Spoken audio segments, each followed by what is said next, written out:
Ngayon ako magsabaw ng tangi. Isasangkot siya ko muna ng konti para masarap ang aking sabaw. Yan, inuna ko na yung kamatis, sibuyas, sili, bawang, at saka ko, yan, brownies. Para bang mas masarap kasi pag medyo sangkot sa konting, ano lang to,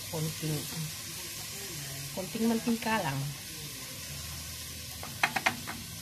Tapos ilalagay na yung,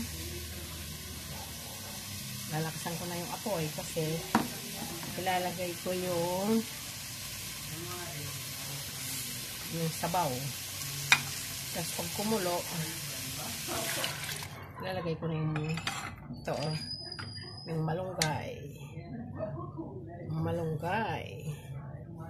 with